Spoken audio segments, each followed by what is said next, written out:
When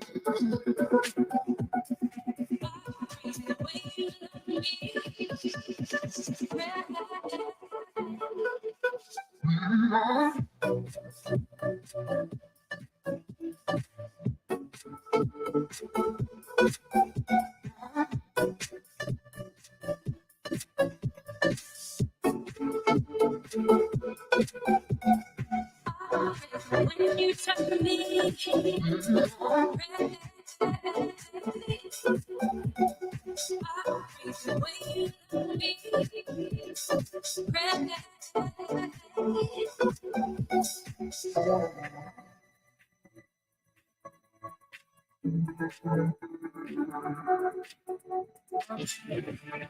Prepare to experience the strongest radio allowable by law.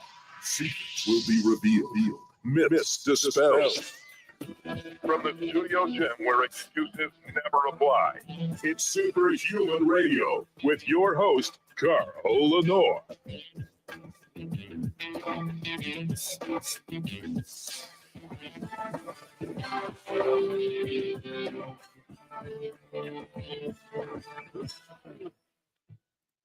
It's been over 2 weeks since I've done a show. Let's see if I remember how to do this. Welcome back to Superhuman Radio.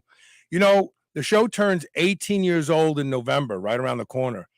And it's no small reward to have been able to do this show for 18 years. But many of you know that Gun Leash is taking me away.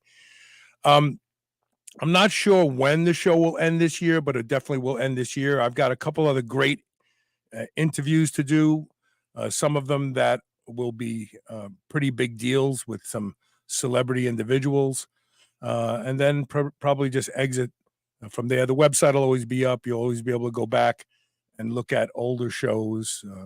We've got over 3,000 shows in our catalog. I think because the first year I did the show, we didn't number the shows. We used the date.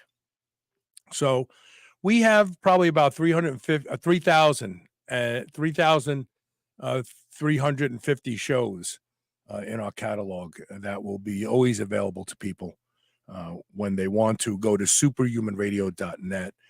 I first have to thank title sponsors who make this show possible, and this is not an exaggeration, and that is Legendary Foods, makers of the Sweet Roll. If you frequently go into the airport or your local mall food court and see Cinnabon and think I would love to be able to eat one of those, but I just can't do that to myself. All the sugar and really bad fats. Well, the Sweet Roll is your answer. They have a cinnamon, a chocolate, and a wild berry. They taste and feel like you're eating a Cinnabon, but they have 1 gram of sugar, 20 grams of high-quality dairy protein, and only 5 net carbs. And while you're there at shrnetwork.biz/legendary, check out their version of the elevated Pop-Tart, which is called the Tasty Pastry, which comes in amazing, delicious flavors, same macros. Actually, some of the Tasty Pastries have less than 1 gram of sugar. Again, 20 grams of high-quality dairy protein and 5 net carbs. Go to shrnetwork.biz/legendary and use the code SHR10 to save 10% off. And also, we're talking about cancer today. Golden retrievers and Labrador retrievers die of cancer. And that's because most dog foods are anywhere from 30 to 60% carbohydrates. And dogs don't eat carbs. If you look at dogs in the wild, they don't eat carbs. And this is leading to high cancer rates in pets. Visionary Pet Foods is the only keto pet food that comes in both fresh and kibbled, and all their kibble is produced in very, very low heat, so it doesn't have the tough issues with the kidneys for dogs and cats. Go to shrnetwork.biz/visionarypet to learn more and feed your pet like you really do love them. And now, without further delay, I will bring my guest on. I had to play this music. It's campy. This is not the original version because I don't want to get cited for Don't fear the fairway. That's the theme. Blue Oyster Cult. Don't fear the Reaper. I wanted to play. I was singing "Don't Fear the Fairway" all morning in anticipation of this show today. Dr. John Oertle, welcome to Superhuman Radio. How are you? Oh, Carl, thanks for having me. I love the intro. Absolutely. And don't fear the fairway. It's great. So let's start off at the very beginning. Why did this research need to be done? What research preceded this, or what epidemiological outlooks preceded this to say, let's see what golfers do. They have a higher rate of cancer, and if so, why? Yeah, so, well, to start off, I'll just say a little bit about who I am. So I am the Chief Medical Director over at Envita Medical Centers. We're a center of excellence for cancer and for Lyme disease. The only center of excellence for Lyme disease, but specifically when talking about cancer, we've been around for over close to now 25 years, and we've been doing this work as far as being able to have a precision personalized treatment for oncology. What goes along with that is what we're talking about today is that there are female golfers have a higher risk for breast cancer. Now, this is where this data, this came out a little over 15 years ago, this epidemiological study on female golfers and cancer. Now, we've come a long way when it comes to what's the actual cause. When this paper was first introduced, it was discussed that it could be the herbicides and the pesticides leading to estrogenation, because these herbicides and pesticides, they're endocrine mimickers. They mimic estrogens. And so what this does is that you can talk about it as far as xenoestrogens. Estrogens, many women already have an estrogen dominant pattern, which creates a lot of host of problems for women. But specifically, when you have this elevated amount of xenoestrogens from our environments, it causes our cells to be able to change. Specifically for females, you start to be able to see an estrogen receptor positive dominant breast cancers. And what that does with breast cancer is that estrogen receptor dominance, it's almost gasoline for a forest fire. And you're dealing with so estrogens act as a gasoline, and it starts to just ignite really rapidly growing cancers. And so this was already hypothesized over 15 years ago. And what we've come to be able to see in our clinical experience is that this is proven time and time again.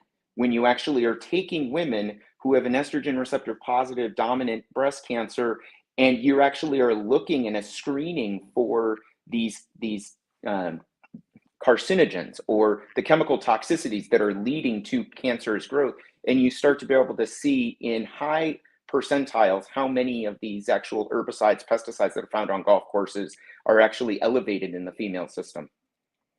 Makes a lot of sense. And we know that some of those so do you know, before we go down this path, do you know which herbicides, pesticides, and fungicides are used most often on golf courses? Since we don't eat this grass, I'm sure they have a lot more leeway on what they spray on it, right?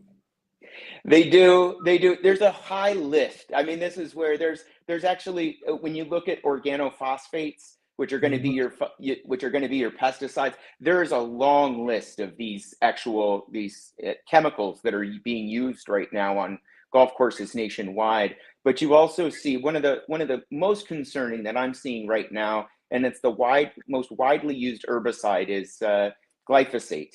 Yeah, which is the Roundup, and that is the main dominant issue. So when you actually are looking, we run a whole host of toxic profiles on our patients to be able to look at root causes of the actual disease, which, by the way, hardly anybody within oncology is looking at the root causes. There's never an investigation of what caused the cancer. So that's a huge problem right now that we're facing within oncology. But two, again, when we run these comprehensive panels, glyphosate is the number one chemical toxin that is present within these patients. And it's not just female golfers, it's breast cancer, it's pancreatic cancer, it's Hodgkin's lymphoma. we're seeing it across the board. And the more we test, the more we see that it's elevated in these patients and their problems. The really big problem with glyphosate is that it has pleiotropic effects on the body. So it does have, as you point out, hormone mimicking or even endocrine disrupting effects. What I learned from Dr. Anthony Samsel, who is with a think tank, I can't think of the name of the think tank on the East Coast.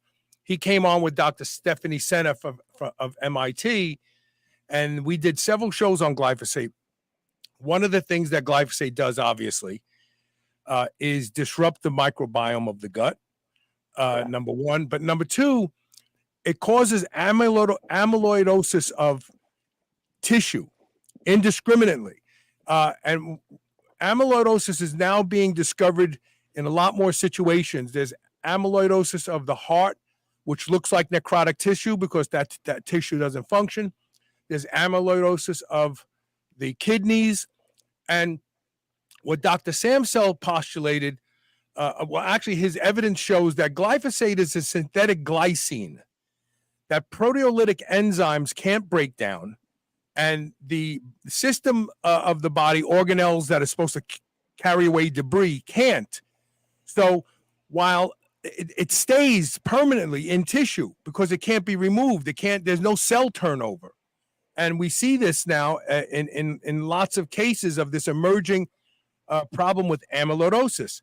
So he said on the show that glyphosate causes accelerated amyloidosis because the glycine isn't glycine, it's synthetic, and the body can't deal with it, so it just congests tissue.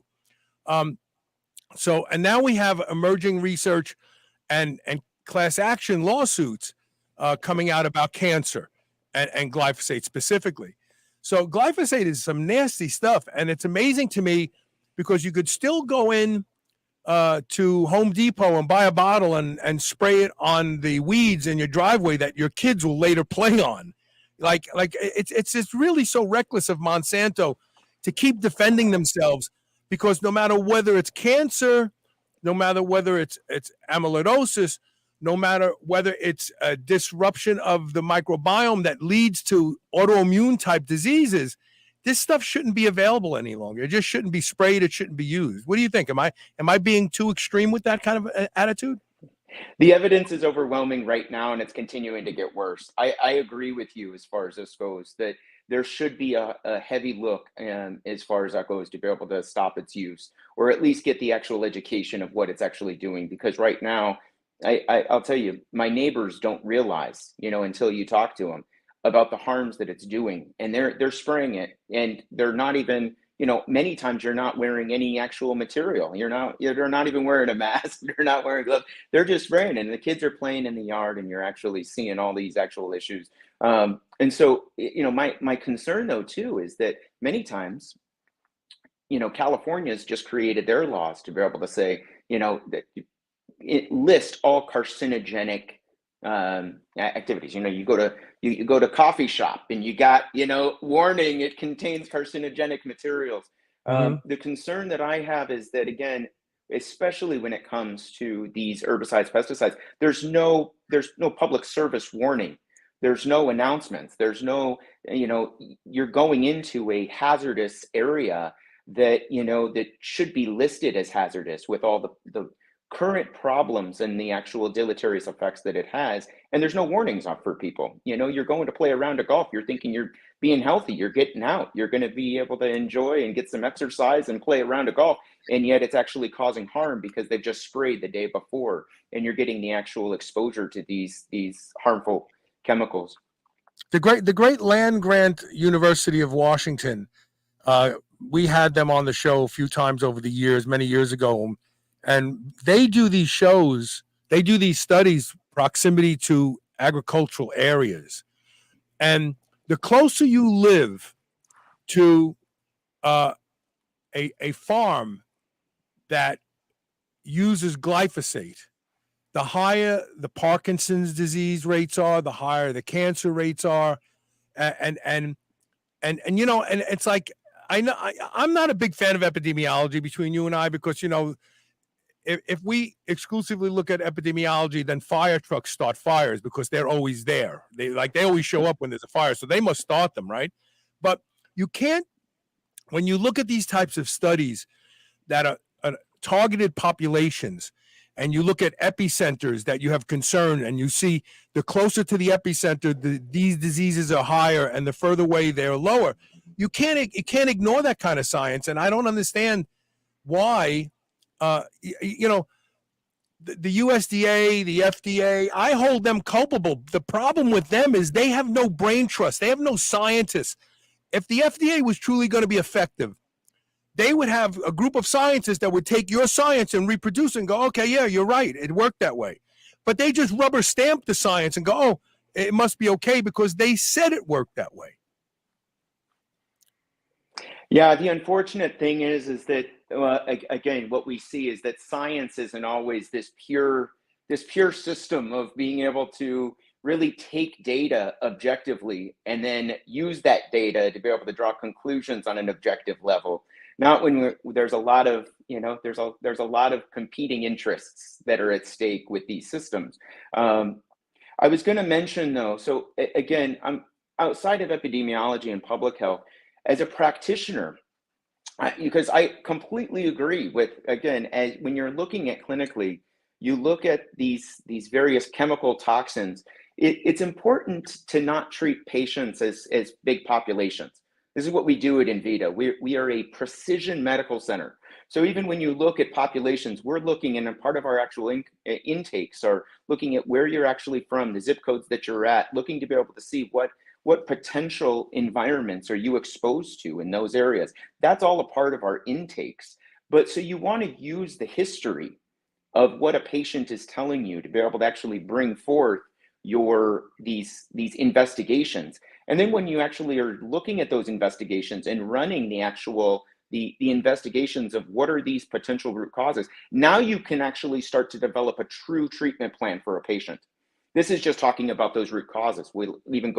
I can go into depth as far as even looking at the genetics of the actual cancer, or the epigenetics of the cancer, looking at microsomal RNA and RNA to be able to actually treat with drug targets that you're actually able to see have an effect before you actually give full-blown chemotherapy, without actually looking at the individual to be able to identify as the individual showing an effectiveness or a resistance to the drug that you're actually giving. This technology exists, and it's beautiful and it's good. And this is how Envita is able to get the results that we do even when everybody else fails, to be able to treat the individual. But that's really the key, is that you can look at population studies, and it's good and it's helpful. And I wish that the federal government and FDA and various environmental protection agencies would actually do the work to be able to protect individuals. But when it comes to an individual and a clinician to be able to get results, it has to be done in a precision model. Precision model, when you have the complexities of disease like cancer, population studies are going to only bring you so far, because it doesn't matter if 80% responds to this treatment. For that individual sitting in front of you, what is going on with the 20%? When you fail and the things that you're giving are actually causing more harm, the chemotherapy is actually destroying that gut microbiota even more, destroying the immune system. It's not allowing the body to be able to fight with its natural ability to be able to target. You're actually worsening autophagy, right? You're worsening the very things that you're trying to be able to treat. And we wonder why we have the kind of non-long-term remission results that we're still fighting within oncology, because we're not fixing those root causes, the metabolism, the precision targeting of medicines, chemotherapies, and various forms of medications, off-label use medications, to be able to target exactly the molecules that the actual cancer is responding to. I started saying on the show probably better than a decade ago, chemotherapy to treat cancer is akin to burning down the house to get a stain out of the carpet. Because when you really think about the whole scale damage done to the body to kill these cancer cells, you're killing so many other cells at the same time. I think it's dishonest of the medical industry to look at 5-year survival rates for cancer, you know, when cisplatin is known to destroy the kidneys in 5 to 7 years. So yeah, you didn't die of cancer, but you ended up dying because of the kidney failure you developed because of the treatment. And this is, you know, I realize medicine has never been altruistic, but its initiatives were supposed to be altruistic with first do no harm. But that doesn't happen anymore. There is no first do no harm. There's and it's the reason they want to use populations, because no one wants to be a salesperson and have to sell every single sale over and over again, right? You want to get a bunch of people in a room and say, here, buy these, and a lot of people buy it. That's the profit model, but that's why they like those population studies. Oh, we can make this one thing and sell it to all these people, as opposed to we have to sell to individual people each time. It's the big pharma population model. It's the way the clinical studies are performed. It's the big pharma population. You're absolutely right. But again, this is where for me, I'm going to go back to outcomes are worth it. Everything we do is based upon the outcome. And it's the reproducible outcome based upon our data-driven model. Get a lot of data, run the biometrics on the actual patient, and then reproduce it with get the precision treatment plan that's actually in place. I was going to say chemotherapy. So we use chemotherapy at Envita, but it's really important that when you use chemotherapy that you use it intelligently. Okay, very important. Chemotherapy does work, but what you're talking about is you want it to actually be working with you want it to be effective at killing the cancer. Not all chemotherapy, like I'm saying, is showing. We ran a studies, third-party actuarial data on our clinic back in 2019, and we found that 90%, okay, Carl, 90% of patients that came to see us with late-stage cancer were on the wrong drugs. They were on drugs that were evidence when you actually took the data from the patient, looking at molecular analysis of tumors, looking at the actual liquid biopsy of the actual patient, they were already showing resistance to the chemotherapy that they were on. 90%. Okay, so when you have that, there's no reason to be able to give a drug that's already showing a resistance to your actual cancer. Very concerning. When it has all these you're literally burning your house down. You're not even treating the stain at all. It does nothing to treat that stain, right?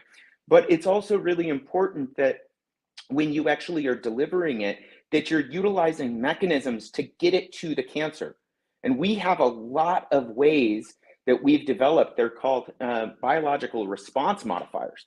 We allow for adjuvants to be able to help attract the chemotherapy to the actual tumors of where it actually needs to happen. So it's not collecting more in the bone marrow where it's suppressing immunity. It's not collecting in the brain where it's causing chemo brain.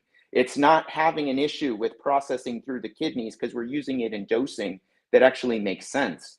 When we run pharmacogenomics on the patient, there's so many people that actually have specific genes that slow down the clearance of cisplatin, as you're talking about, that cause higher risk if you use it in the same doses in which it's being currently prescribed at major oncology centers, that it actually causes kidney failure at a higher likelihood than if you actually had genes that were processing it normally. So it's a very real issue. But if cisplatin is actually shown to kill the cancer, well, then what we do is we've developed ways to be able to dose it correctly to get it better treated to the actual, get it dosed directly to tumor. I mean, we have direct to tumor injections of various chemotherapies and immunotherapies to be able to get 100% directed tumor kill instead of actually giving it in an IV where you're actually then having to be able to face all the other side effects. It's like people who have a fungus toenail and they're taking a pill. Like, no, you just need to put it on the nail. Like, localize the delivery to what you want. It's brilliant. So now I want to change the subject just a little bit. Yeah. I want to talk about the undeniable effects of nutrition on both cancer and cancer treatment. I did a show probably 8 years ago about a study that showed that getting a person into ketosis with a ketogenic diet prior to, during, and after chemo, they dealt with the chemo better. They were less there were less side effects from the chemo, and the recidivism rate of the cancer coming back over 3 years was 0. So do you look at, because when I think of golfers, Doc, they're not the healthiest group in the world, right? Kick back a few martinis, eat some hot dogs, get on my golf course, my golf cart, ride around weekend and week out. Do you look at nutrition? Do you counsel these people on nutrition when they come to your clinic? Carl, you have to. You have to. It is a major part of the actual metabolism of the actual cancer patient. Absolutely, you have to. This is a systemic disease that's going on that takes proper immunity, making sure that you're properly clearing and detoxifying, proper metabolism to be able to signal health instead of signaling disease. You have to change the diets. If your diet continues, the thing that you're doing that's actually, obese, individuals that are obese have a higher rate of cancer, right? Again, we know this. People that have diabetes have a higher rate of cancer. And so when you look at these areas where not all, and let me just say this, not all cancers have that same pathway. I think we need to get out of this mindset that it's, ketogenic diet for everyone, and this is the one size fits all diet. Guess what? It doesn't work. Right. It works for it works for astrocytomas in the brain, but it doesn't work for glioblastomas. There are, cancer. I actually did this show probably 10 years ago. Cancer is an evolutionary cell that is designed to survive even at the cost of the host dying. So it adapts, it learns just the way cells evolve to be resistant to certain pharmacological approaches, cancer learns to be resistant to the things that you want to kill it with. And so you're right. These now more cancers that seem to stick around, even though you're in 100% ketosis all the time. You're right. And it's really important because that's your foundation. Your diet is your foundation. This is what's going to be able to bring about your health. And again, this is where when you look at the data of what's the body giving you, you look at the blood work, you look at the biometrics, you look at the actual genetics of the cancer. Now you can start to develop and even plan where the diet is a foundational, fundamental diet that's really creating this specific diet for you. Are you going to be more juicing? Are you going to be more ketogenic? This is where you need to be able to create what are those biomarkers and those bioinformatics giving you to say this is your strong foundation. Then you're absolutely right when it comes to the mutageneity. There's some cancers that are going to mutate much more rapidly than others. Triple negative breast cancer is one of the worst. This means that, again, it's not estrogen receptor positive. It doesn't respond to hormones. It's triple negative. This thing mutates very aggressively. And if you're not running those metrics on a regular basis, I mean, this is where, so current conventional oncology, I'll try not to beat up upon it too much because, again, it's not the most data precision dynamics that are going on. You're going to give a chemotherapy plan that I said like 90% are actually on the wrong drugs that are actually killing the body.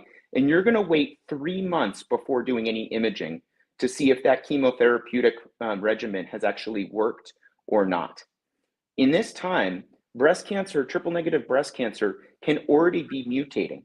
And what we find is that, again, we run these things on every 2-week to every 4-week patterns because with these highly mutagenic cancers, because you're already starting to see shifts in those cancer cells mutating away from the therapeutic action that you're showing was a benefit. And now you need to shift that plan because you can't just allow it to be able to just keep continuing on. You need to catch it when it's mutating to be able to keep knocking it down and giving the patient a fighting chance, to be able to be data-driven and led, to be able to make sure that you're catching it along that way. Very important. So this is where you want data to drive. And there's been some issues. I'll just share. So imaging, we use a lot of information. We use a lot of CT-free DNA. This is the DNA that's actually floating around in the bloodstream coming from a cancer cell that breaks open and the DNA is floating around in the bloodstream to catch those mutations. Very good leading analysis of if a chemotherapy or a treatment plan is working or not. But you can't just rely on imaging, because imaging is what we call a lagging indicator. It lags in the ability of actually seeing if it's effective or not.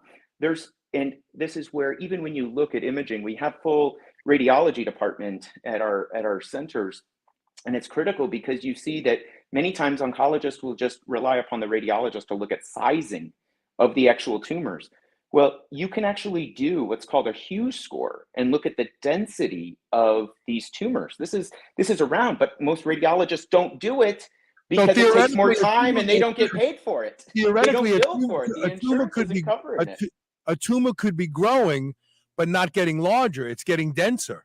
It's getting more dense, or your treatment is working and you don't know because it looks like it's the same size and it's becoming less dense. Okay. There's also in immunotherapy. Okay, immunotherapy is the therapies that allow and harness the power of your own immune system to be able to actually kill the cancer. It is what Envita specializes in. It is the most exciting thing in oncology to be able to actually allow the immune system. And this is where, when you have things like glyphosate that are destroying the gut microbiota, suppressing the immune system, causing this amyloidosis activity, right? You have a suppression of immunity. And this is where, when you start to be able to clear out these root causes, that actually allows the immune system to be able to be supported. You're not killing it with chemotherapy. But when you have immunotherapies, there's again a lot of drugs now on the market that, I won't use any brand names or any company names, but billions of dollar industry of these immunotherapies that have come to the market. This is just a sliver. It just allows for some actual support. But what you actually find with imaging, let me go back to imaging, is that when you have immunotherapy taking an effect, you can actually see a swelling of the tumors, and you get the tumors to look larger and not smaller. So when you developed immunotherapy plans, again, the tumor is swelling just like it would if you have a bacterial infection on the arm and you have swelling in that arm. That's the same thing that's going on when your immune system is attacking a tumor, is that the swelling can take place. But what happens is that the density decreases, and you use the bioinformatic data, the CT-free DNA, the DNA, to be able to see that that's lowering. You look at all these different dynamics to be able to actually look at these biometrics to be able to make sure that the treatment plan is working, because it could give you a false notion that it's actually worsening before it's getting better. Your inflammation can go up. Many of the times tumor markers like CEA is very reactive to inflammation. And so you can even see the tumor markers start to be able to rise. And if you do an image, the imaging can actually look worse.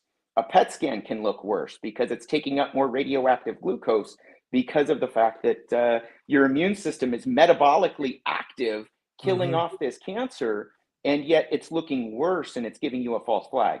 And this is where then you want to be able to make sure that, one, you want to differentiate what is actually, and this is the term, pseudo-progression. What is pseudo-progression, or a false progression when you're actually responding to care, or what is actually if it could be that it's a true progression, because if the cancer is not responding to the care and it's already mutated, you want to shift the plan to be able to make sure that you're tracking it effectively. So this is what we do when it comes to, there's so much not being done in the conventional system that it needs to be able to use the technology that we have to be able to treat the whole person and use every opportunity to be able to beat disease, to be able to focus on those outcomes, if that makes sense. What does the CT stand for when you say ctDNA? It is, it's a good question. Cellular, it's okay. Cellular something DNA. I'm sorry, you got me on that. I'm trying to broaden my vocabulary. Let's talk about skin cancer for a second, because I've done shows on skin cancer and I've developed an opinion on skin cancer, that skin cancer, sun is an unwilling participant in skin cancer. Because I know people who have had skin cancer in areas of their body that have never seen the sun.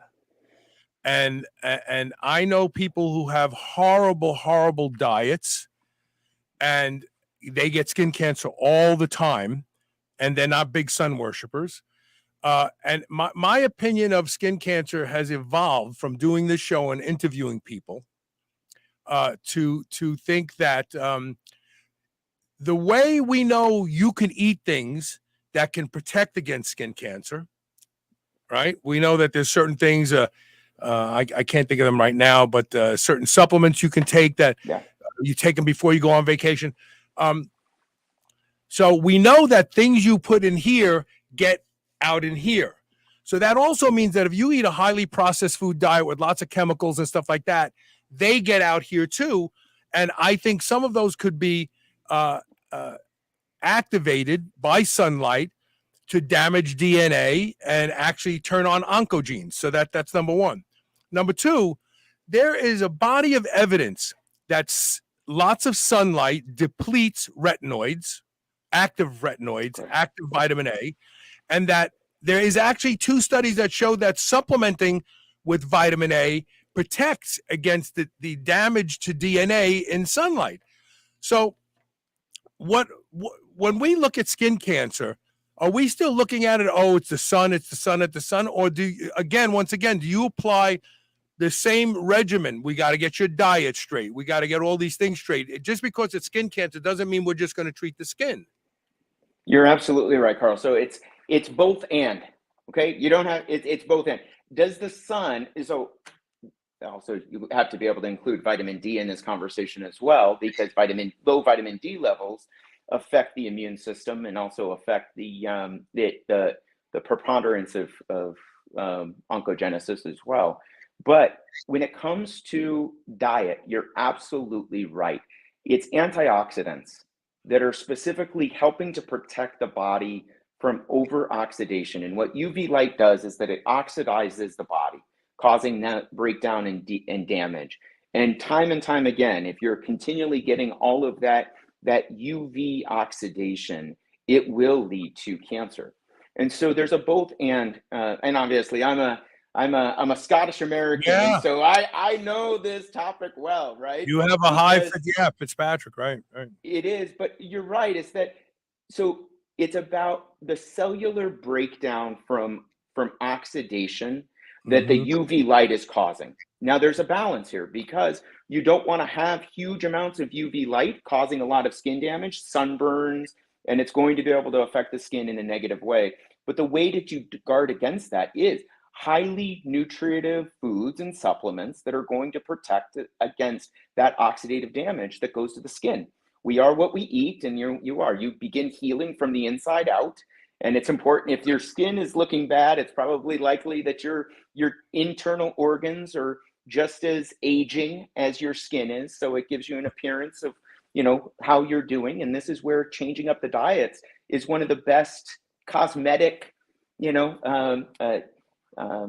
therapies that you can possibly do, because you're healing the body inside out with good, healthy nutrients to be able to support the skin.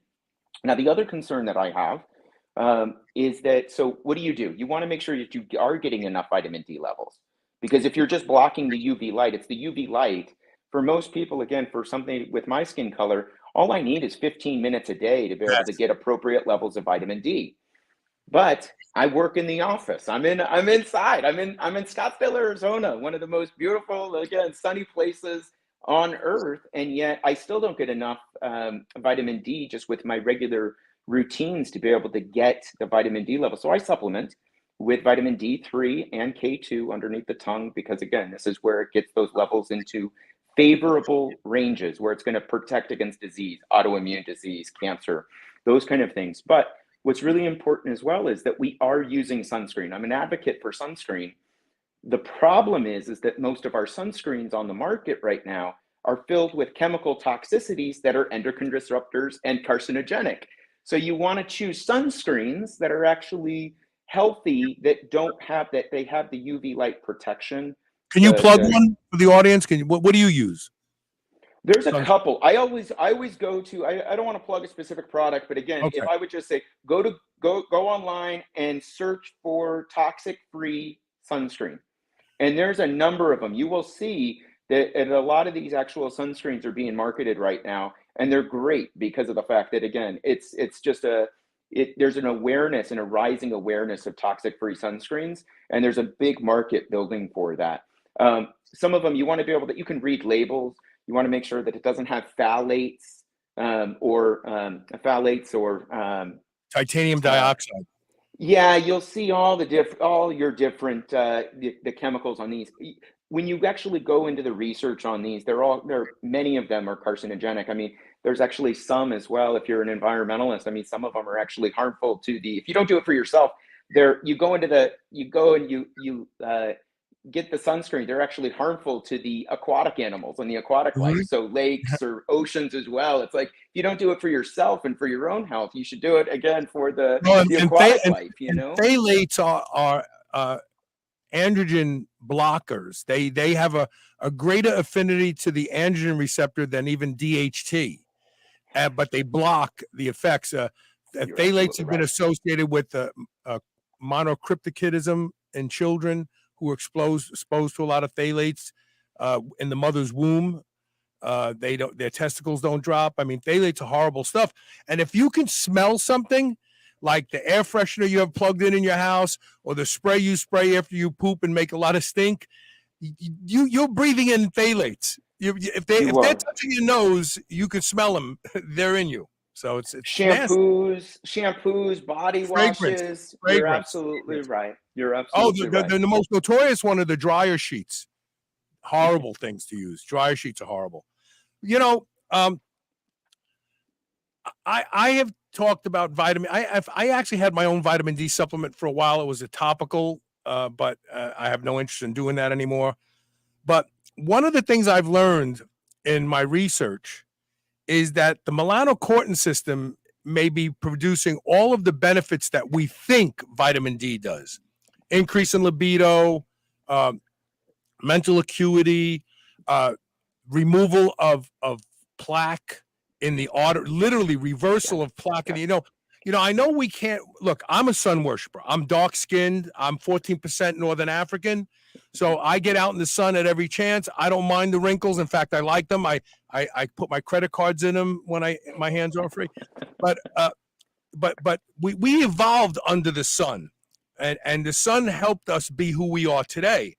And people like you, your ancestors didn't evolve under that much sun, so you don't need a lot. But because I'm dark skinned, and the more dark skinned you are, the more binding proteins you have to the melanocortin system and to vitamin D. So you're an alma mater of ASU. They invented melanotan 1 and melanotan 2. Why not? Why aren't people being suggested to pre-dose before going on vacation with melanotan 2? You don't have to do an excessive amount, just until you start to see your skin getting red, and that's it. What do you think? I think it's great. No, I absolutely think it's great. Why aren't we being prescribed it? Well, again, it's because insurance isn't covering it. To be honest with you, that's really, again, when you look at I'll go back to, again, so it's not because of lack of data. It's not because of lack of product. It's because of lack of coverage in many times. And unfortunately, let me go back to as well. How many docs actually know about this stuff? I'll tell you this, is that so many of the docs that they're, with the amount of data and information happening these days, a doctor can graduate from medical school and be outdated in the amount of information that's coming out in medicine in 9 months.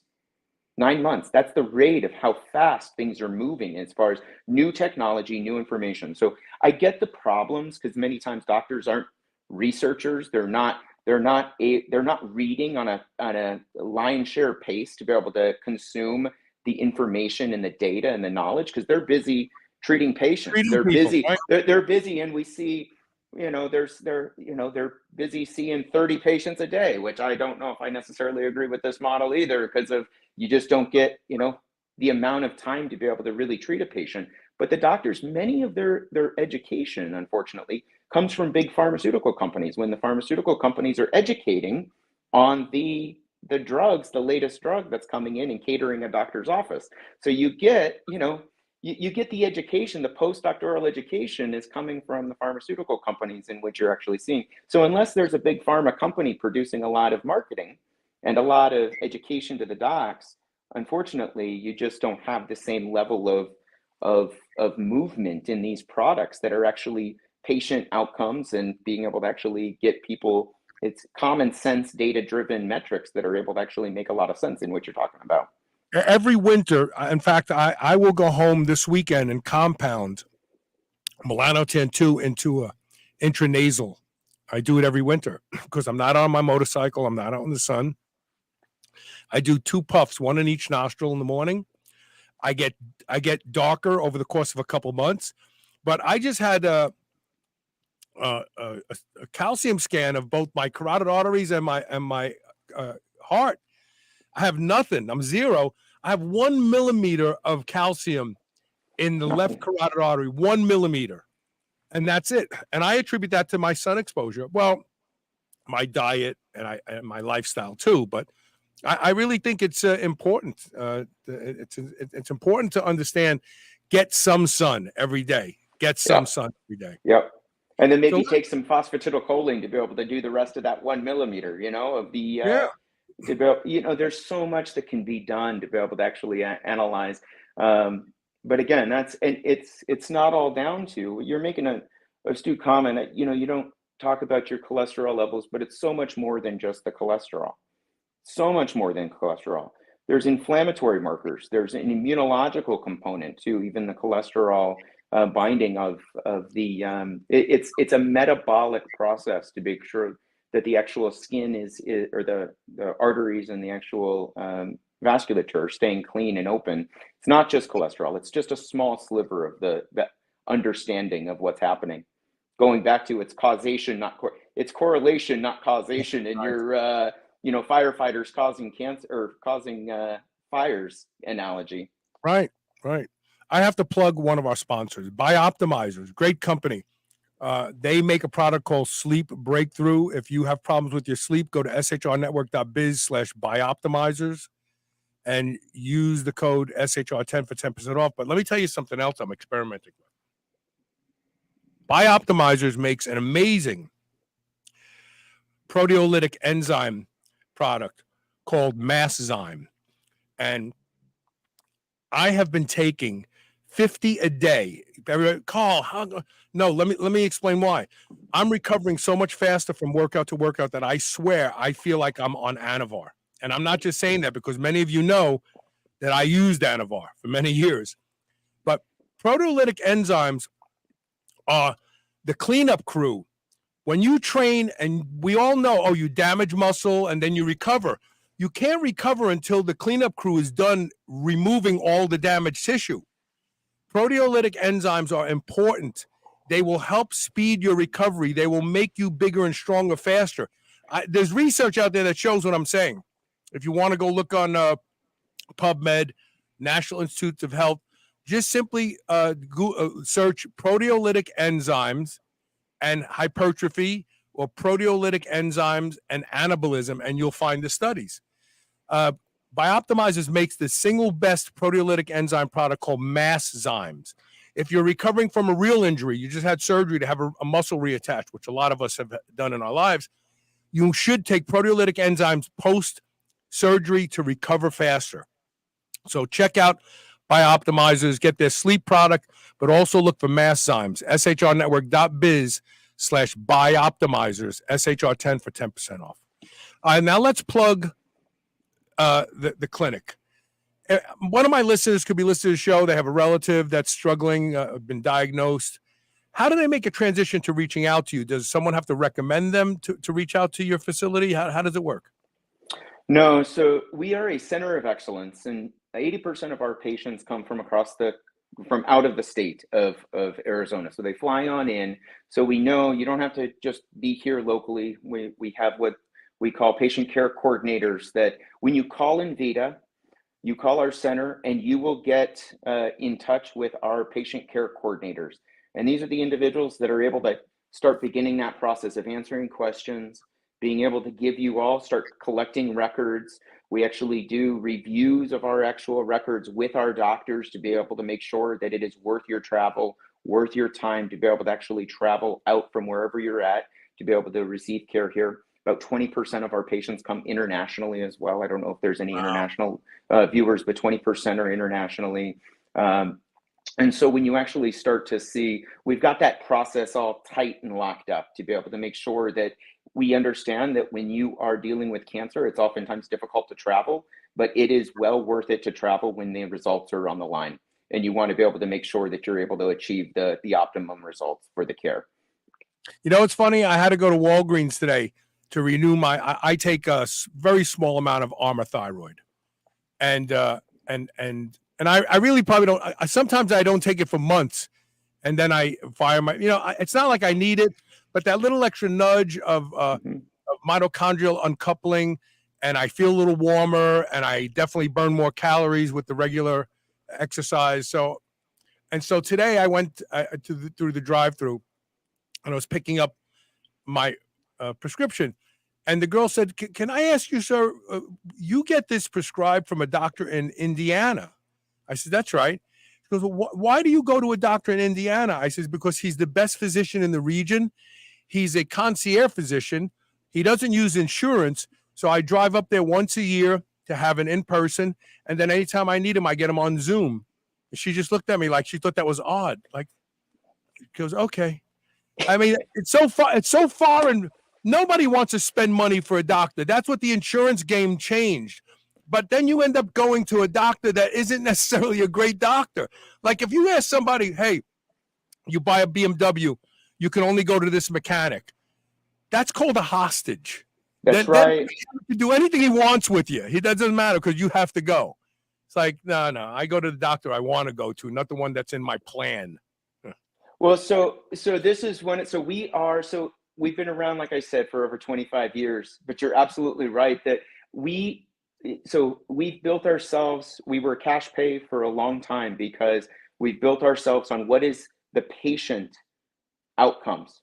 Over 60% of our patients that we have on the floor are due to referrals, word of mouth, which in oncology is phenomenal. We're very proud of this because, again, when you're treating oncology, and over 60% of our patients that come worldwide to be able to come and receive care is by word of mouth.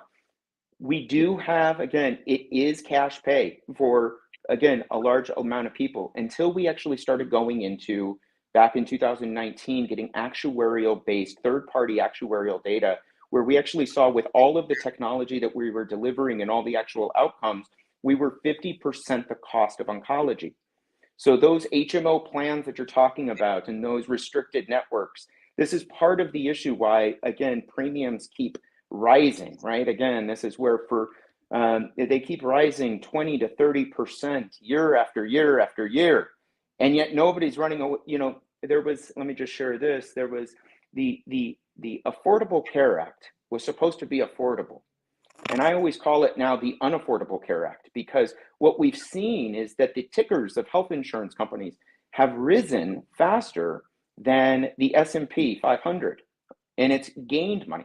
And the prices for premiums continue to rise. Now, there was something in the Affordable Care Act where it regulated that it tried to be able to make sure that insurance companies could only spend 80% of the premium goes towards healthcare and claims.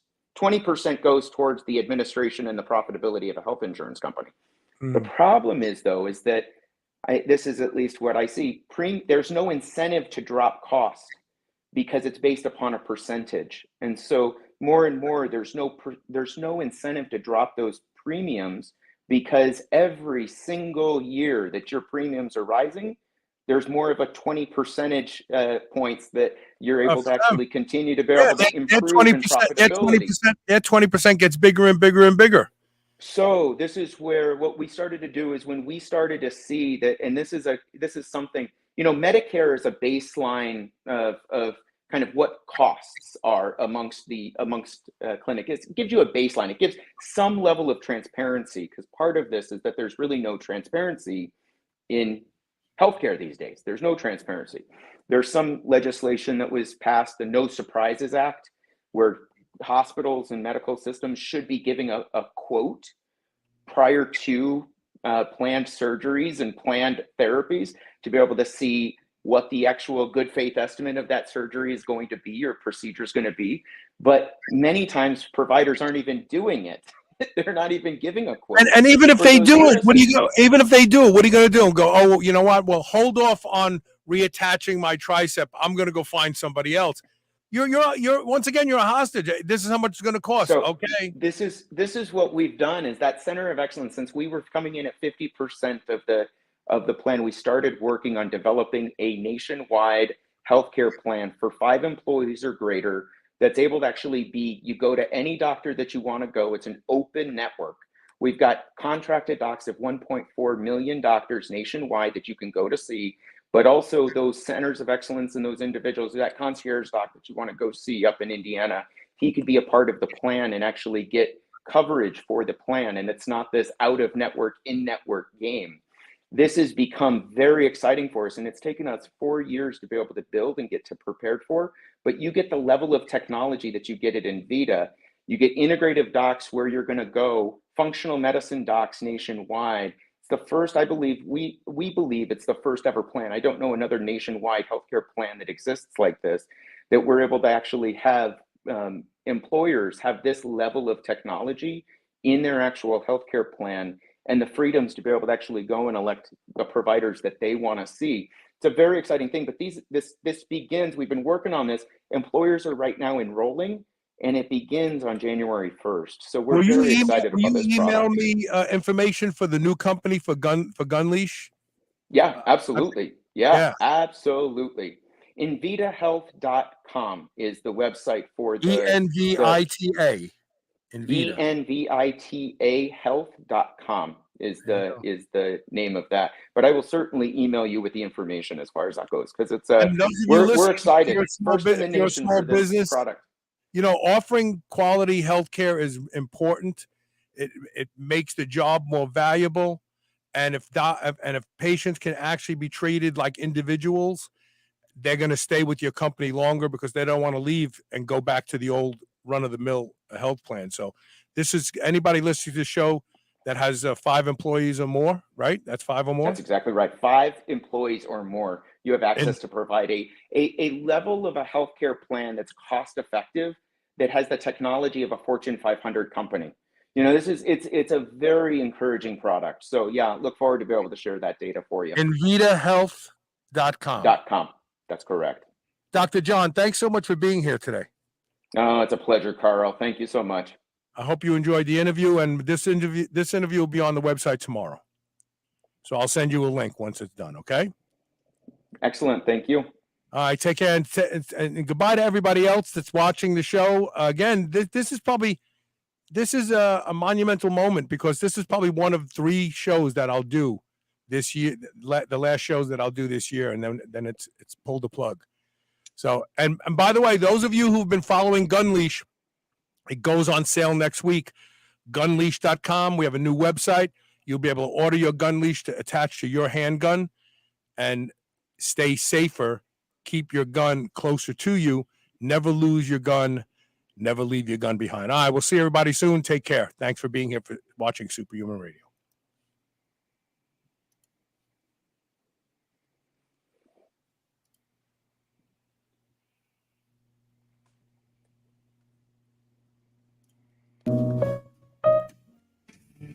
Spit that out right now. This is the Superhuman Channel.